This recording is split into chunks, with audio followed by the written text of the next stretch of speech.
we're gonna get started here.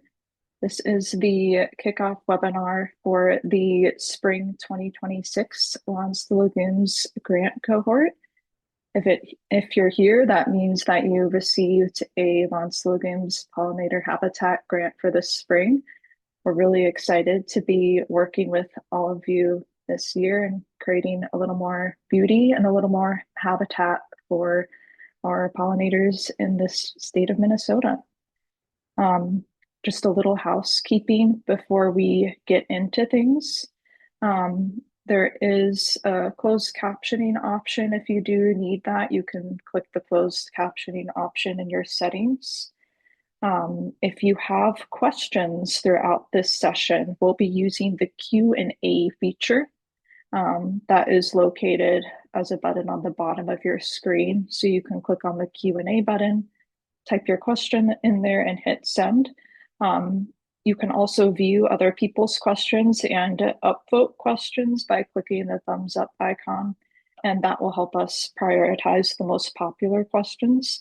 We'll try to address as many questions as we can in the Q&A as we have time tonight, but we also will be doing a separate Q&A session next Tuesday, and we'll be able to go through more of your questions in detail there.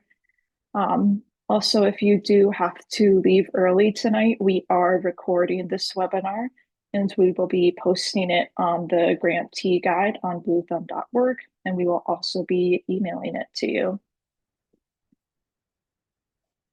So let us introduce ourselves. There are several organizations involved in coordinating Minnesota's Lawns to Legumes program. The program is a program of the Minnesota Board of Water and Soil Resources, which is a state agency that helps landowners enhance conservation practices on their land.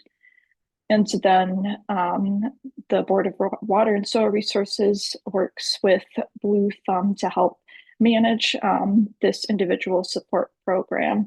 And Blue Thumb is a statewide partnership that helps connect people to resources for improving water quality and planting for pollinators where they live. And most of the emails that you'll be getting will be coming from Blue Thumb. And then for greater context, Blue Thumb is the education program of Metro Blooms, which is a Minneapolis-based nonprofit that partners with communities to nurture and support thriving ecosystems, land, and water. So while our program staff work for all of these organizations, we're all working together under the Lawns to Legumes umbrella. And to introduce our presenters for this evening, first of all, my name is Megan Reich. I use she, they pronouns, and I am on the education team here at Metro Blooms, and I co-manage the Lawns to Legumes program along with my colleague Alexandra, who can't be here tonight. And I'll pass it to John. Hi all, I'm John Bly. I use he, him pronouns. And I have been helping one way or other with the Lawns to Legumes project since we kicked it off in 2019. And I'll pass it to Dan. Hello, everyone. Thanks for participating in the program. I'm the senior ecologist with the Minnesota Board of Water and Soil Resources and have been working with the program since 2019. Thanks, Dan. And I'll pass it to you. All right, thank you. Well, it's great to have a large group with us tonight to talk about the Lawns to Legumes program. This program started back in 2019, so we've been running the program about 6 years. It has a focus on establishing pollinator habitat projects on residential landscapes across Minnesota to benefit the rusty patch bumblebee and other at-risk pollinators. We've installed around 12,000 plantings with the program so far since it began. We've had funding sources from the Minnesota Environment and Natural Resources Trust Fund, the Minnesota General Fund, and then also the U.S. Fish and Wildlife Service.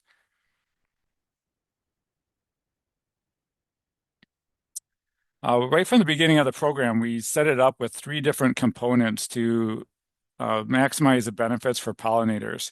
The first part is called pollinator pathways, And these have been larger grants that have gone out to communities to build pollinator corridors. We've had about 42 of those that have been established around the state. The second part is the individual resident support grants, which is the part that you're participating in.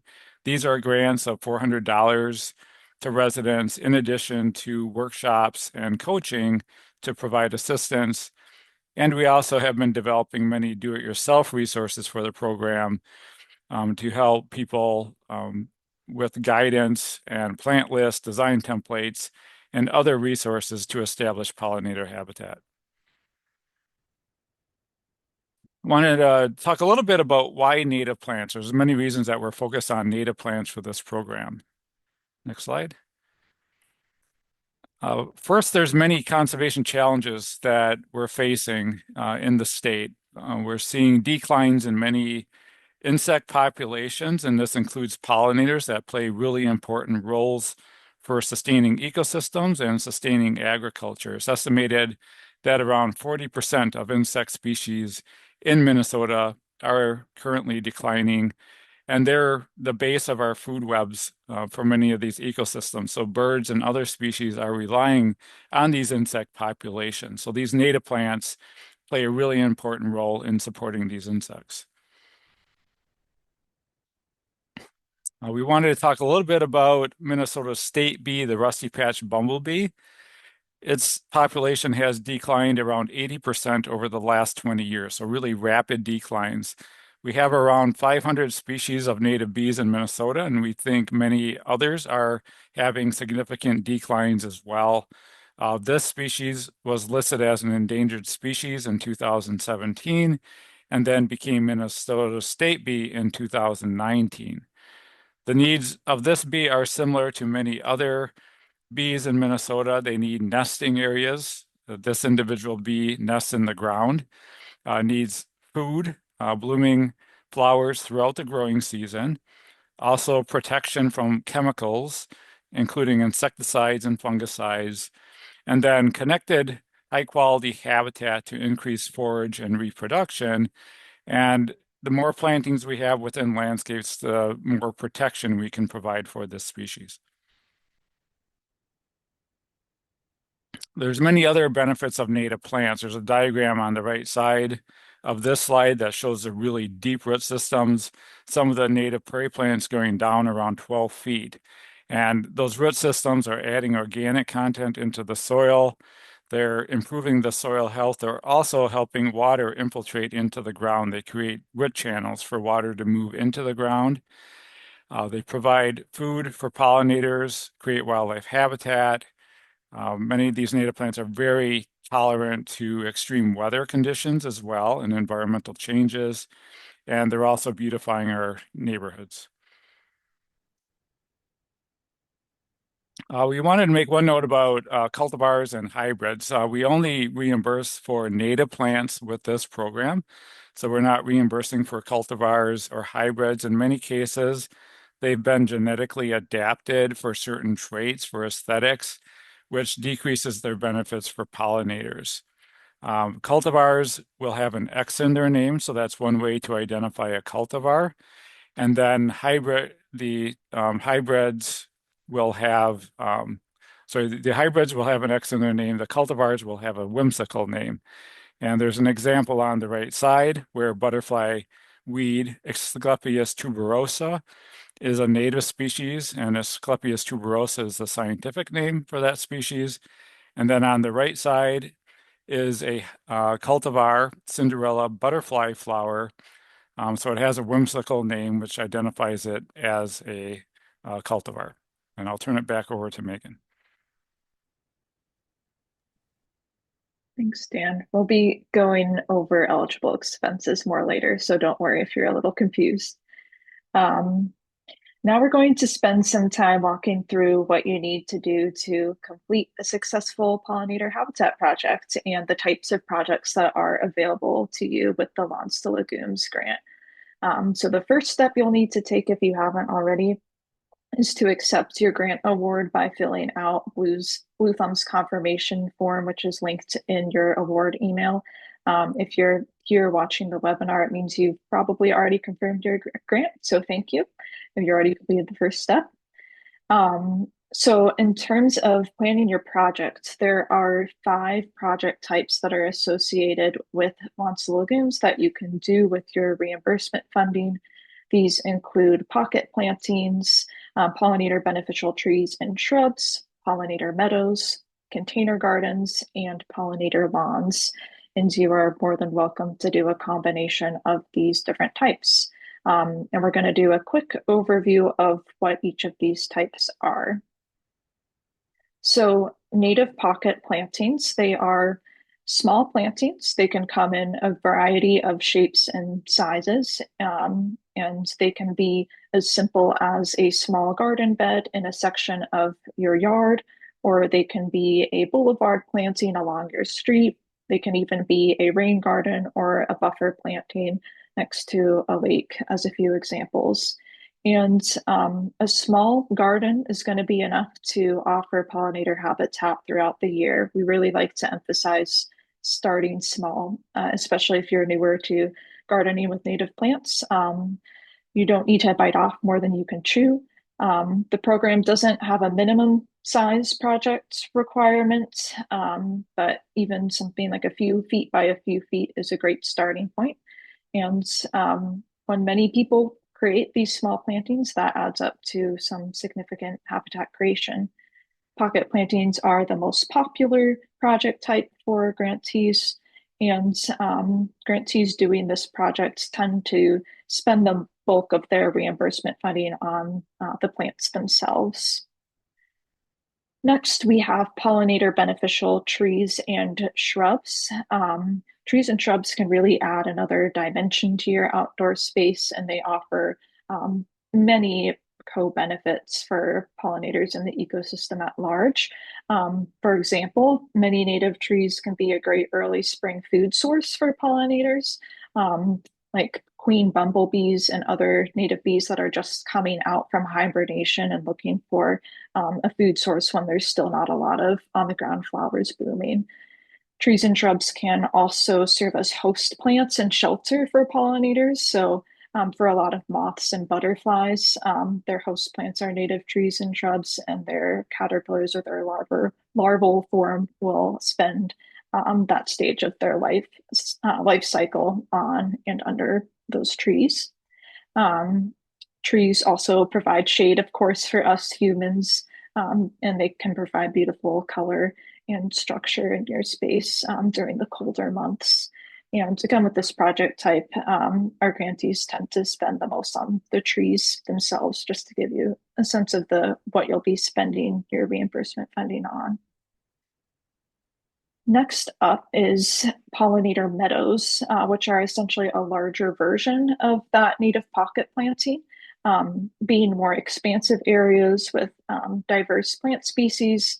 The pollinator meadows are going to be the most beneficial choice if you're trying to support as many pollinators as possible. So if you do have the time and the space to create a pollinator meadow, that's a great option. Especially in a larger pocket planting or a pollinator meadow, it's always good to have a mix of grasses and flowers. Native grasses provide many benefits. Pollinator species nest in them and feed on them in their larval states.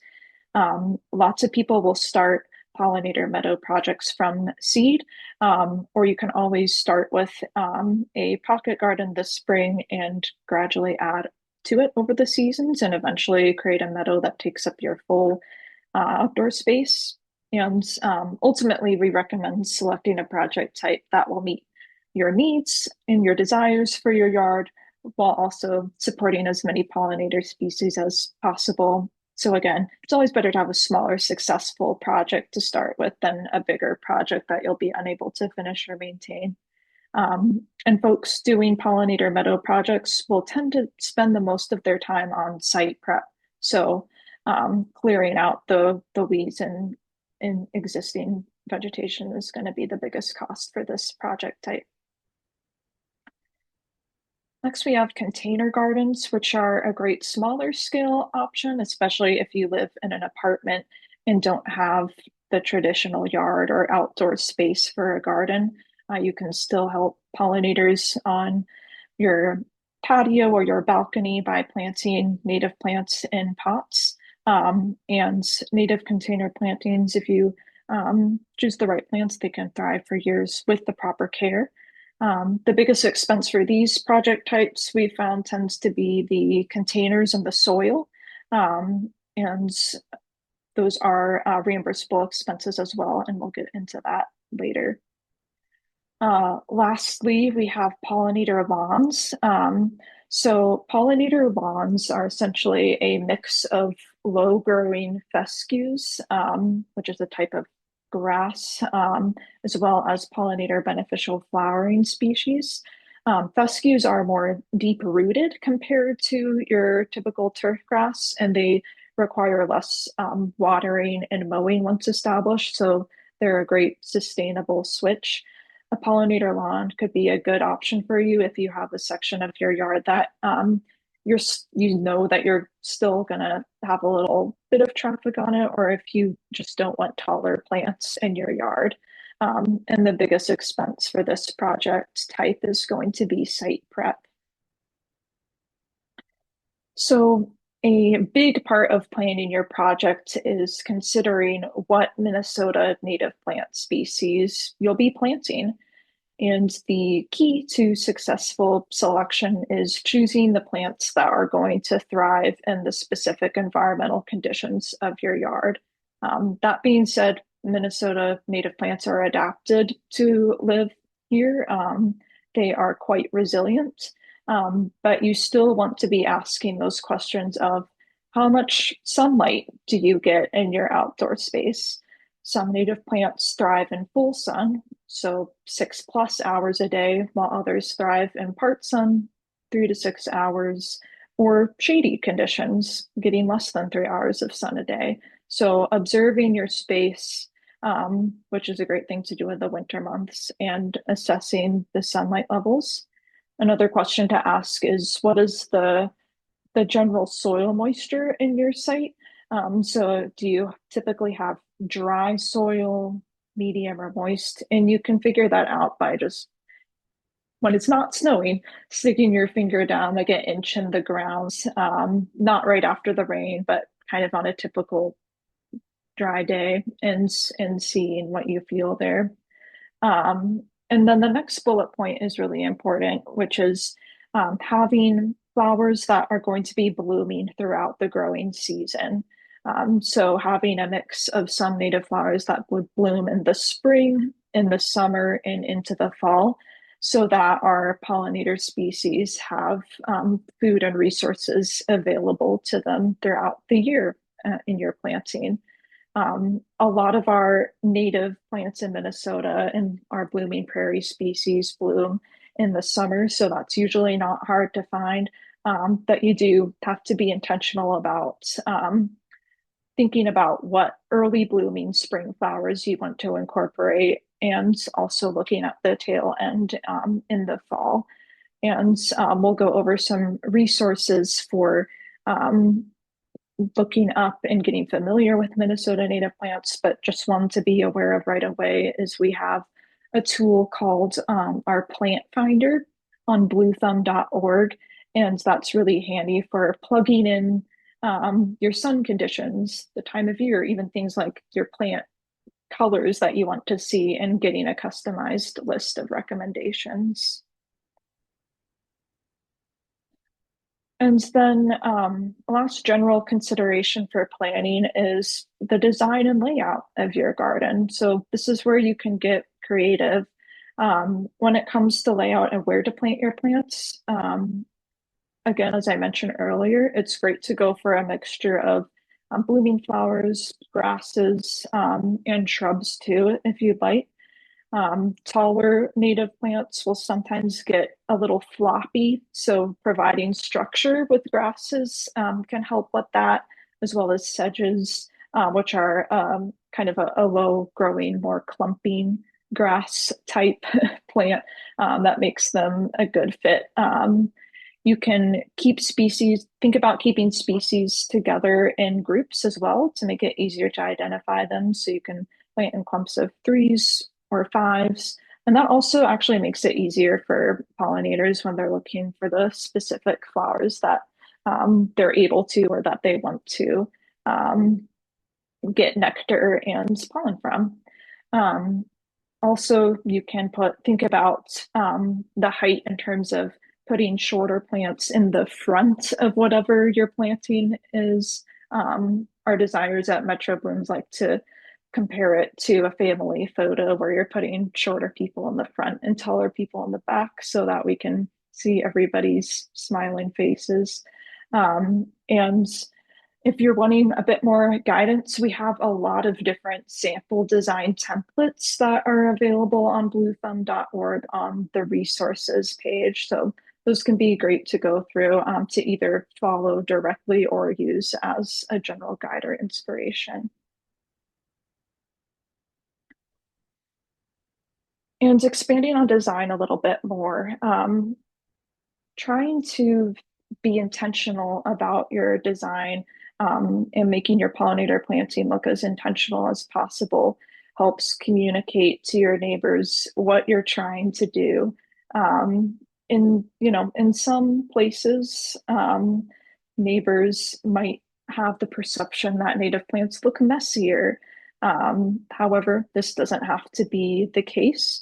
There's lots of ways to create native plant gardens that are beautiful and that look intentional and that showcase that you're trying to provide habitat for pollinators, and maybe you'll encourage others to do it in the process. So a few simple design tips here. One is mulching your planting.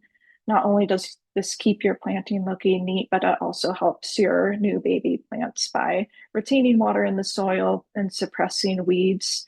Another option is to incorporate edging materials that border your garden. That could be bricks, like stone or wood, anything that helps create some framing.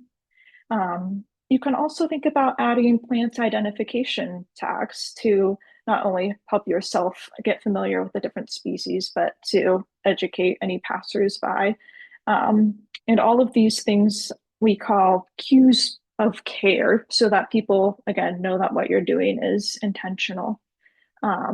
Lastly, signage is something that you'll all have the chance to do because once you complete your project, we'll send you a Lawns to Legumes yard sign, like this one pictured here, so that you can proudly display your project to your neighbors. Okay, I am going to pass things over to John, who will cover some project installation tips. Thank you, Megan. So you planned your project and it is time to dig. Um, the first step in almost every case is to remove the current ground cover, usually grass, hence the name our program, Lawns to Legumes.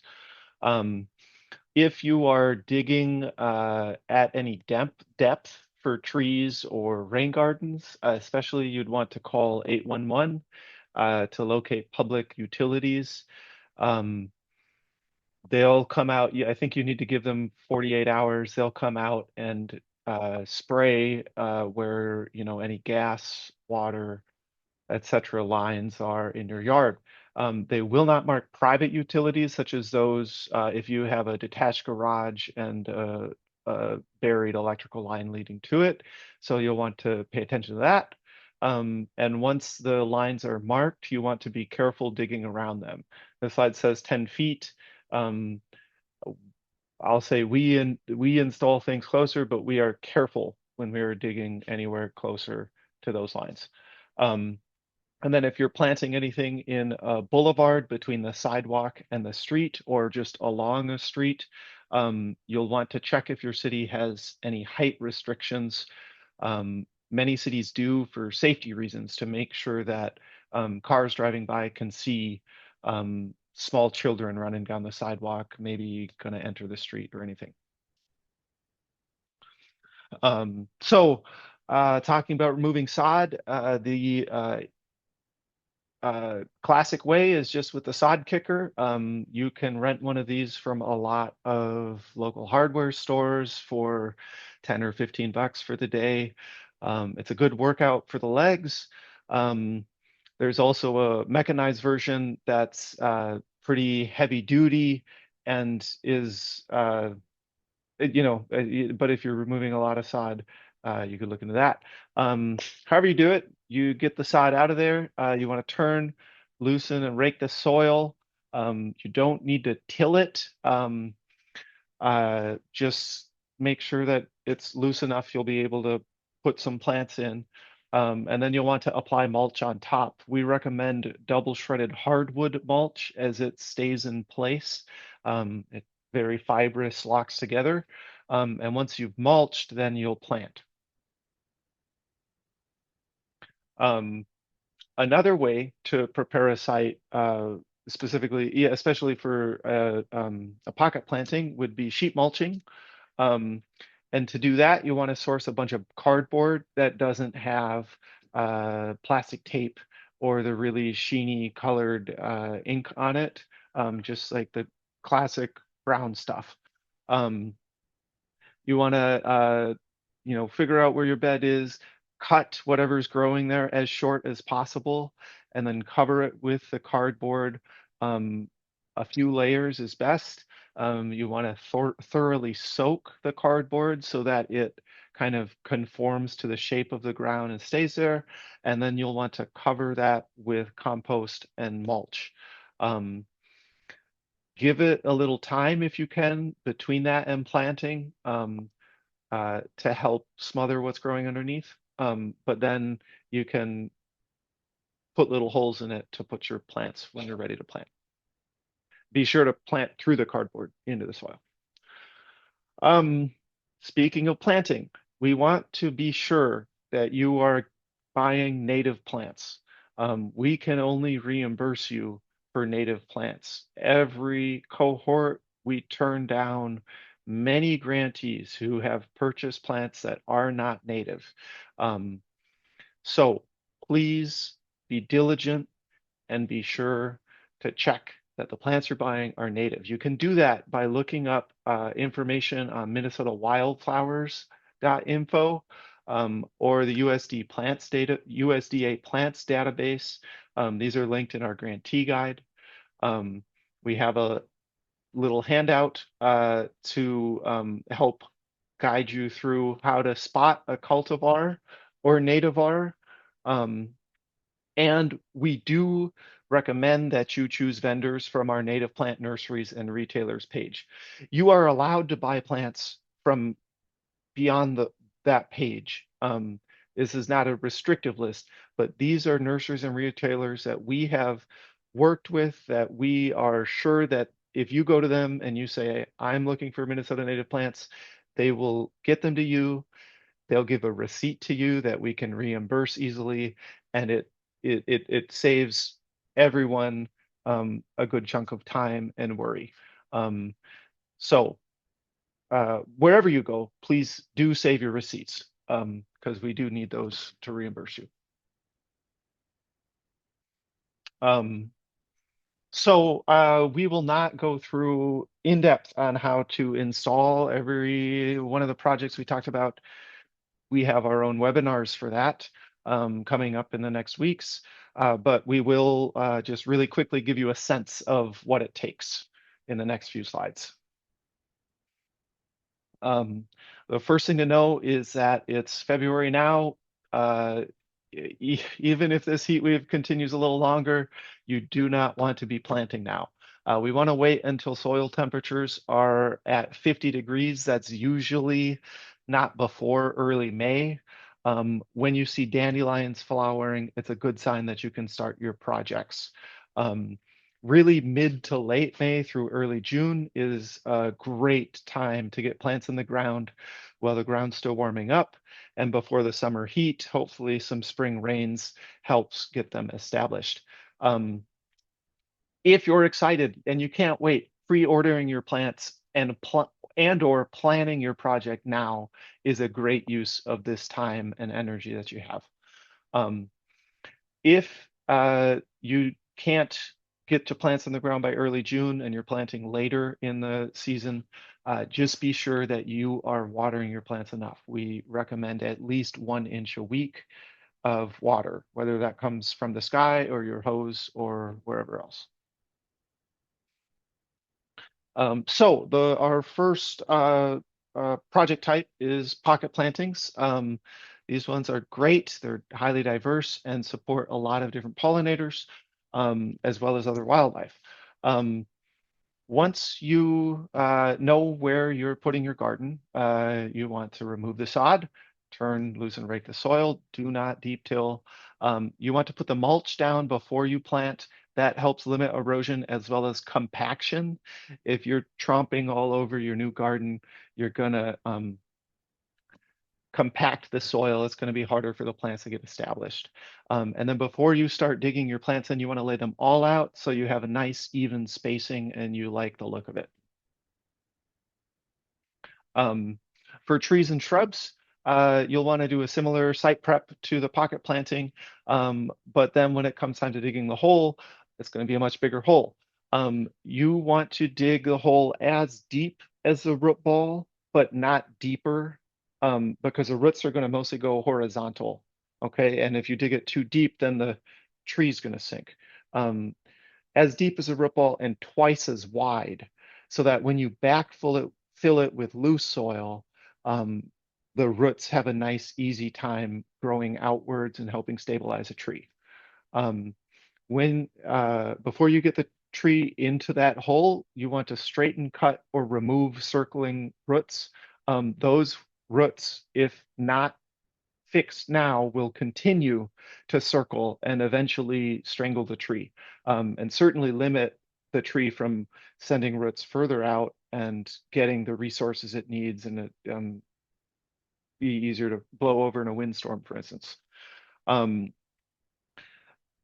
you'll want to place a tree, make sure that the top root or root flare should be at or slightly above ground level. Keep the tree straight. It helps if you have a friend at this point, and gently but firmly backfill the hole, occasionally watering it to make sure that there's no air pockets that'll sink and make the tree wonky. Take a 360 around the tree to make sure that it looks straight from every angle. I can say this from experience. It's not always so easy just if you look at it straight on. Um, okay, pollinator meadows. So there were a lot of questions in the Q&A about what is a pollinator meadow, what is pocket planting. Essentially, it's just larger. It's a fuzzy concept. We don't have a strict definition. And so one way to establish a pollinator meadow is bit by bit over time, doing kind of like multiple pocket planting installations next to each other. If you want to take this $400 grant now and establish a pocket planting, and then in 2 years, when those plants you put in have grown a little or a lot and are ready to be split, you could split them and double the size of your garden in 2 years and start with a pocket planting and end with a meadow over time. If you are ready and gung-ho and able to install a pollinator meadow, a larger planting all at once, we do recommend using smaller plants. They're called plugs oftentimes, and or seed, so that you can cover more area for less cost. You'll want to check, especially if you're using seeds, to get specific planting information, as many seeds are best sown in the fall, and in which case they would not be a good part of your project for the spring cohort. And then plantings grown from seed take at least 3 years before they're even close to establishment. During that time, you'll have to do quite a bit of mowing to prevent annual weeds from overtaking the site. And it is a big time investment, and it takes a while for a payoff if you do it from seed. But if you know what you're getting into, you know, Godspeed, good luck. Um,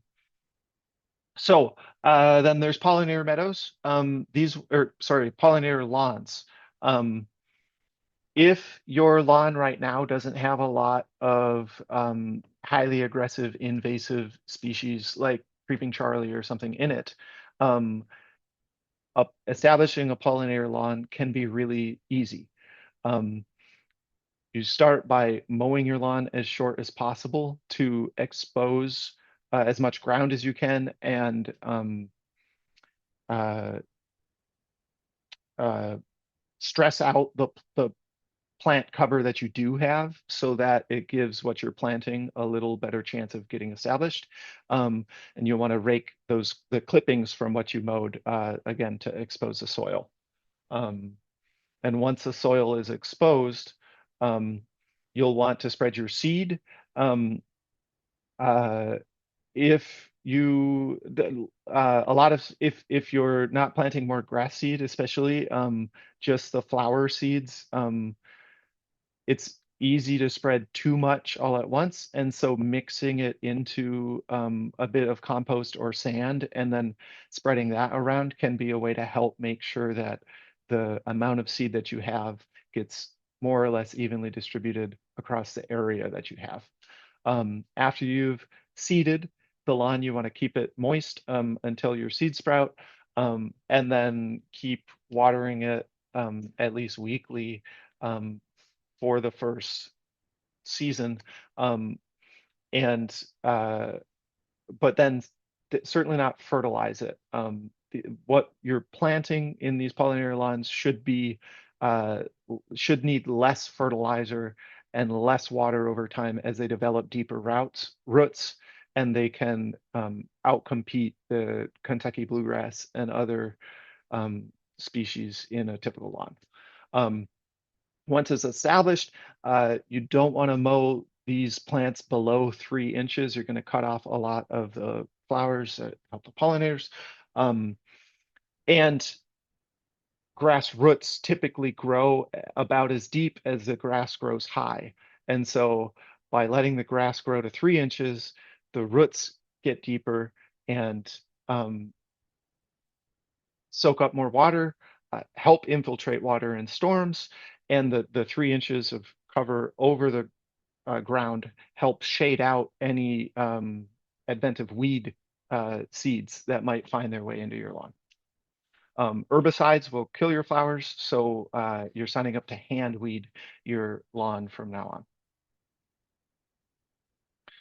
on. And then our last project type is container plantings. You'll want to choose a container made of plastic, metal, or some kind of composite material that has drainage holes in it, and fill the bottom of that material, at least the bottom couple inches, with mulch to help give it some air pockets for root growth and to breathe, as well as to drain. Um, Before the first freeze, you'll want to be sure that a week or two before the first freeze, you'll want to stop watering your planter and let it dry out so that it's not full of water that turns to ice and expands and cracks your planter. And then many of your native plants will come back in the spring. And then to protect your plants from herbivores, many people have something in their yards that is going to come and dig something up or chew on it. Um, you could consider putting up chicken wire around your new planting or individual mesh nets or baskets over specific plants. Um, and you can also select plants around the edge of your garden that are less appealing to herbivores. So those are really strongly scented plants like those in the mint and onion families, or plants that are rough, prickly, or hairy, which are less tasty to eat, I assume. And then lastly, as I said before, you want to water once a week for the first year. You want to pull weeds. We say at least on every major summer holiday, Memorial Day, 4th of July, and Labor Day. You want to get out there. More is better. You're pulling weeds when they're smaller. It's easier, and they'll take less resources from the plants you want growing there, and it'll disturb less soil. Every time you're disturbing soil, you are opening up the chance for some weed seeds that are somewhere in that soil bank to germinate, or if you've exposed soil, weeds seeds from the wind or some dropped from something else to grow. You want to keep your plantings clear of debris so that they look nice and pretty for your neighbors, and then replace mulch and plants as needed.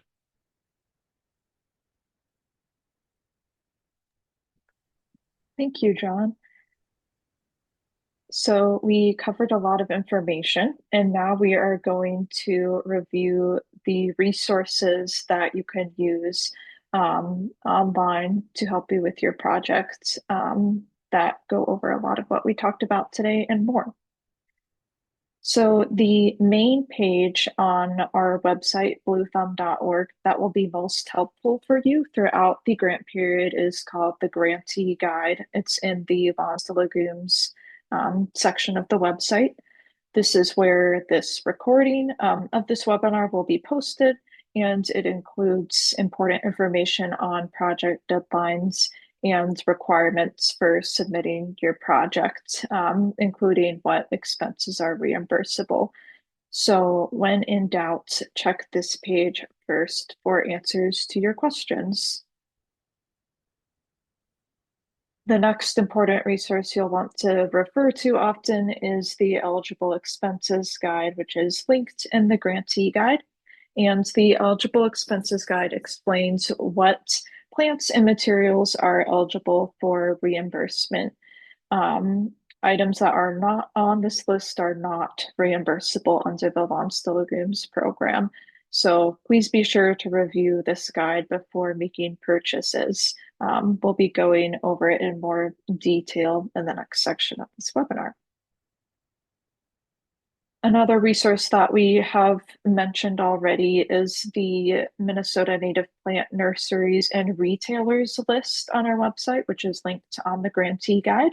And this is a directory we pulled together of some of our partner nurseries and retailers throughout the state that have knowledge in and sell Minnesota native plants. So again, you're not required to buy plants from the retailers on this list, but they're all trusted locations with knowledgeable staff for buying native plants and avoiding cultivars. If you're looking at this list and you don't have a nursery near you, do not fear. Many of the locations here do offer delivery, and delivery fees are reimbursable. Also, I'll mention that some of these nurseries offer plant kits, even kits that are tailored for the Lawns to Legumes budget size, and like covering plants that bloom across the seasons. And if you scroll down through the list, you'll see an icon for which ones offer plant kits. Next, all Lawns to Legumes grantees have access to the Hive, which is our online community forum. Think a Facebook group, except its own space. This forum is linked in your award email and will be in all the email newsletters you get, so you can join from there. This is a place for you to ask questions to staff and coaches who will be monitoring the page, get program updates, and of course, get to know your fellow Lawns to Legumes participants. And we look forward to seeing you on there. So if you are a first-time gardener or wanting more detailed how-to guidance for your projects, Blue Thumb is offering 2 optional project webinars for grantees in the coming weeks. On Tuesday, February 24, we have a pollinator plantings webinar that will be presented by a couple of our Metro Blooms Design Build landscape designers, and they'll cover pocket plantings, tree plantings, and pollinator meadows in more detail. And then on Tuesday, March 3, our partner James Wolfen from Twin Cities Seed will talk through in more detail the steps of converting a turf grass lawn into a flowering bee lawn. And both of these webinars will be recorded and posted on the Grantee Guide as well if you can't make it. The registration links to these will be in our email newsletters and are linked on the Hive space. A few other pages on our website to highlight. The resources page on Blue Thumb, which is in the Learn section of the website, is your central hub for plant lists, design templates, and project guides. So you can explore the tabs in there to find resources that are relevant to your project type. There's also some featured resources at the top, and one that I want to note is this Planting for Pollinators design guide. And the Board of Water and Soil Resources created this specifically for Lawns to Lagoons grantees. It very comprehensively covers the step-by-step planting and installation process for each of the project types that we covered today. So I do recommend that. Also in the Learn section of the website is our Plan a Project pages. So if you're wanting kind of more of a quick glance or reminder of the installation steps, this is a great way to check on that. And there are sections, again, for each of the project types that we talked about today. Um, the Plant Finder, as I mentioned earlier, is a search tool that helps you find Minnesota native plants best suited to your project type and site conditions. It doesn't contain all of the native plants in Minnesota, but it does contain 300 plus native plants that are more typically available in Minnesota plant nurseries and that are used in gardening settings. So I invite you to go in there and explore the filters. There's even a filter for herbivore resistance if you want to find plants that are less likely to be munched on by bunnies, for example. And lastly, if you want to take your learning to the next level, you can also explore Blue Thumb workshops. There is a free online learning series that has video content on the project types we talked about today.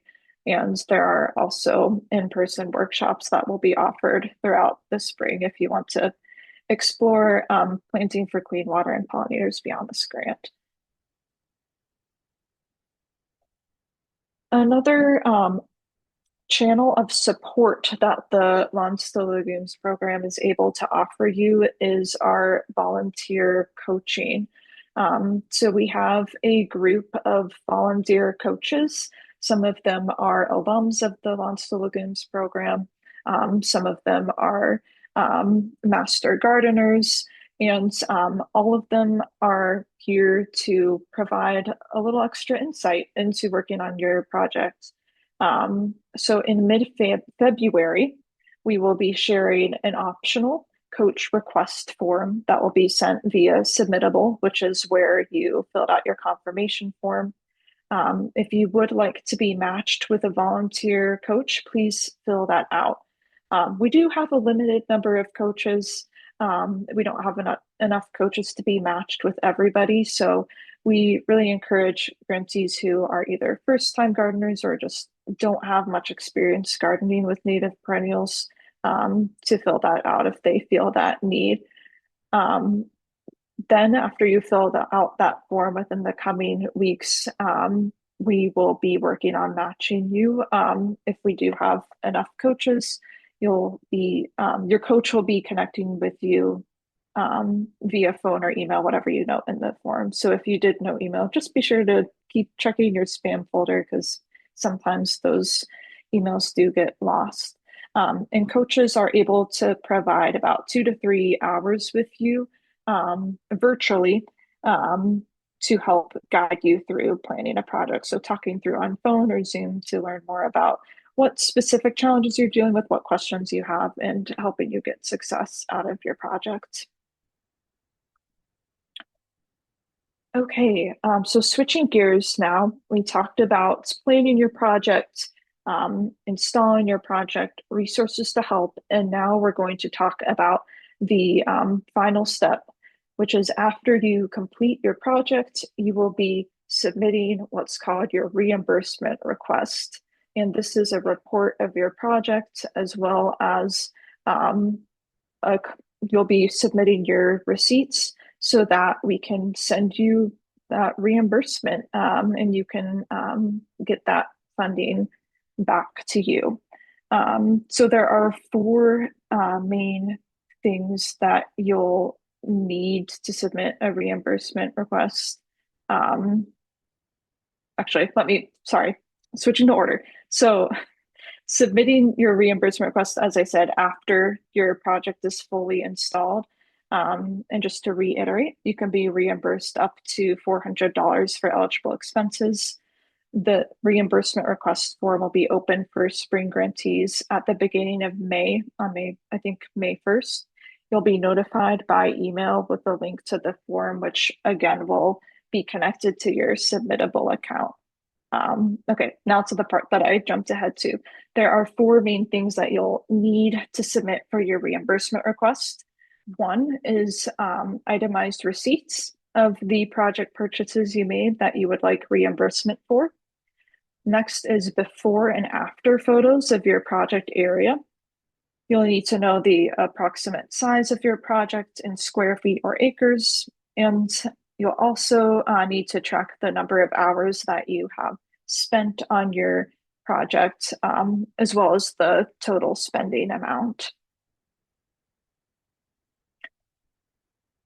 We're going to reiterate this one more time. Remember to look at the eligible expenses guide before making project purchases. I'm not going to read through everything on the guide. That is something that I invite you to do on your own time, but to go over the highlights, the main reimbursable expenses include Minnesota native plants, trees, shrubs, or bee lawn seed, mulch for mulching your project. The program reimburses edging and herbivore protection up to $100, delivery fees for your eligible expenses. And then the program also does reimburse if you pay for a contractor or help for installing your project, as well as equipment rental expenses. And if you're doing a container project, and only if you're doing a container planting project, the program reimburses soil containers or raised bed material up to $100. Again, for that full list, please take a look at the eligible expenses guide.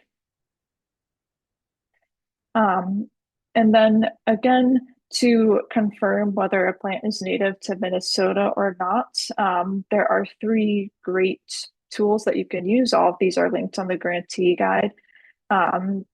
That being said, if you shop from a native plant nursery retailer on our list, that makes it a lot easier. And you can always ask nursery staff as well.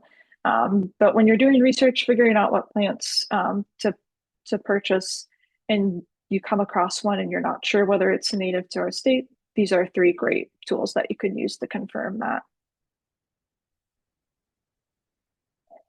Just a reminder that the Launch the Legumes program only reimburses for Minnesota native plants, and cultivar varieties of native plants are not eligible for reimbursement. That includes cultivars, nativars, and hybrids.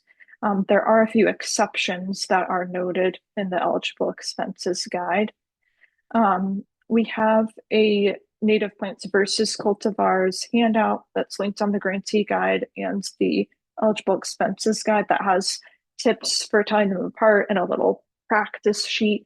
But the main things that you'll see are cultivars will have an extra name, usually in quotes and kind of whimsical sounding, before the common name and or scientific name.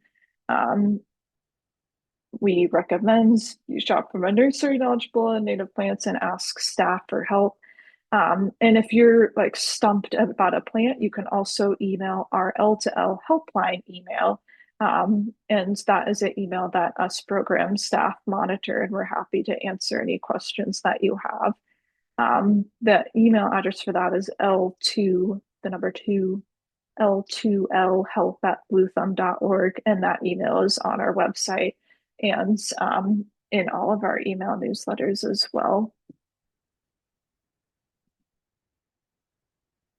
When it comes to receipts, one thing that is important to note is that Lawns to Legumes can only reimburse purchases made on or after the day that you were awarded your grant.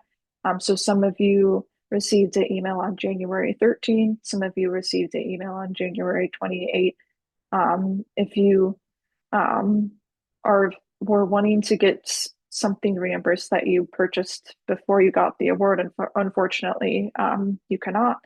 Um, when you do submit your receipt, make sure that the photo of your receipt or copy of your receipt or invoice is readable and shows key details. So date of purchase, the retailer business name, the names of what you're purchasing, and the purchase amount. Our program staff review each receipt individually and need to see all of that information. And if you're submitting a receipt that includes other purchases that were not part of your project or that you're not requesting reimbursement for, it's super helpful if you just circle or highlight the specific purchases that you're requesting reimbursement for. And all this information is written on the grantee guide webpage as well. Ideally, your receipt is going to be itemized, meaning that the name of each plant or item is listed out individually.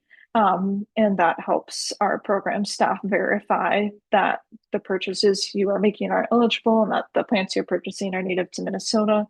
But if you get a receipt that doesn't show the names of the plants you purchased or just shows a total, we ask or we want you to also submit either a photo of all your plant tags or a written out list of the plant and item names so that we can confirm that they are eligible for reimbursement. For submitting before and after photos, we just need as few as one to four simple shots of the area, and it's helpful if they're far away enough from the planting to establish some context. So not like we don't need close-up photos of each individual plant, for example. We just need to see the project area, or we need to see that before there were either no plants, or if you're adding to an area, we need to see the difference between them to verify that you did indeed complete the planting. If you can, try to take the photo from the same general location and vantage so that the photos are easy to compare.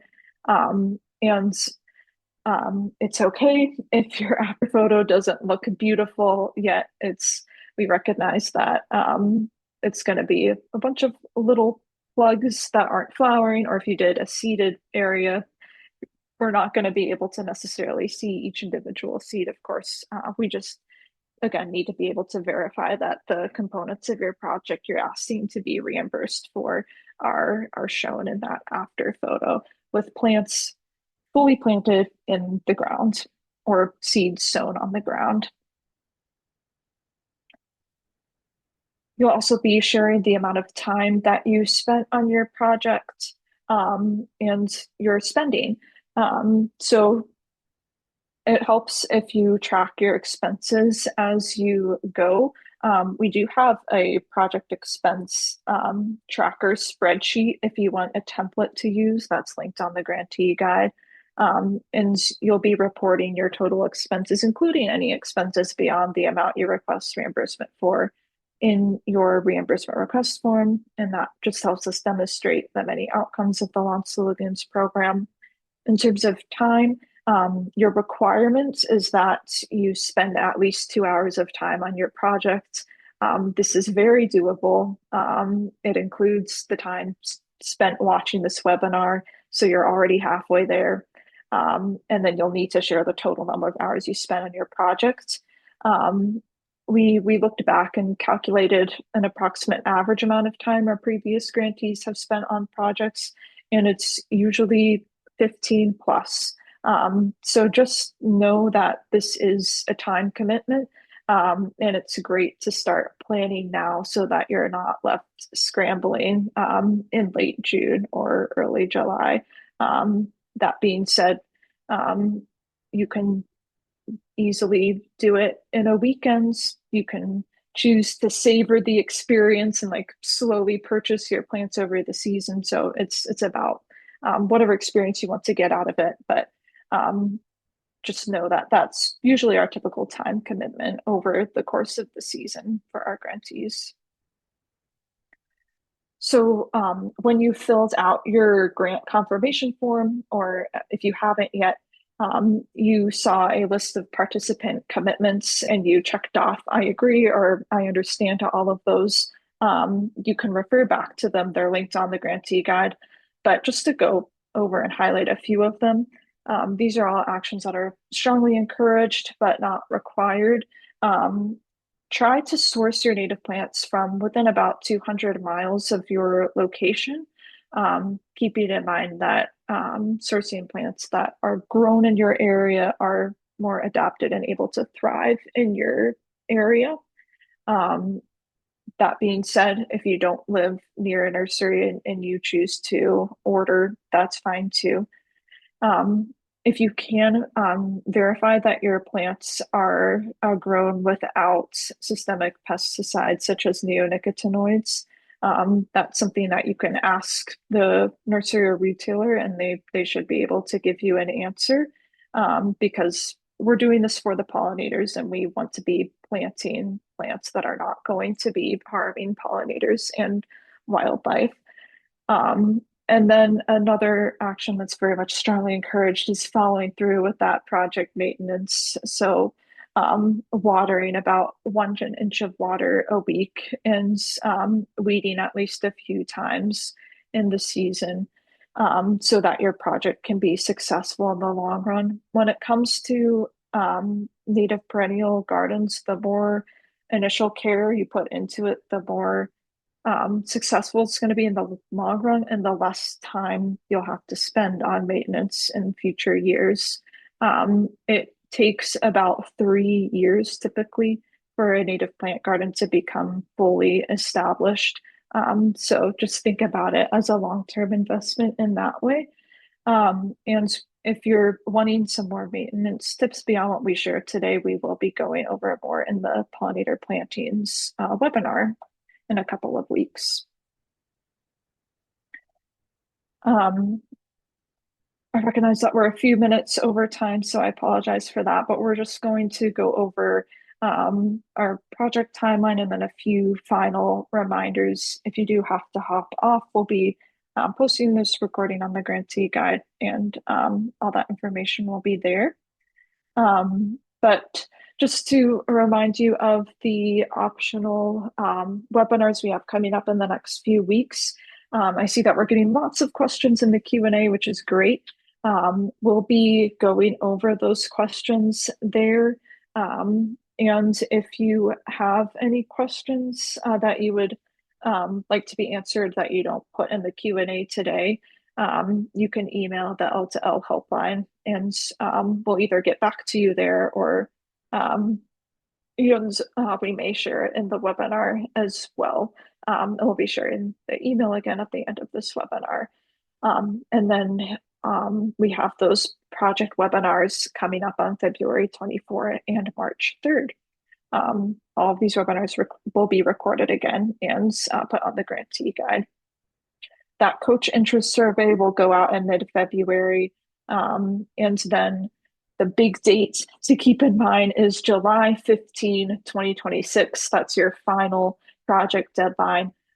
Your reimbursement request form must be submitted by the state with all supporting documents uploaded there and complete. And then once our team reviews and approves your reimbursement submission, we'll mail you a Launch the Legumes yard sign. Um, it, to make this less overwhelming, I recommend kind of mapping out what you plan to do month by month. And we have a suggested projects timeline on our grantee guide.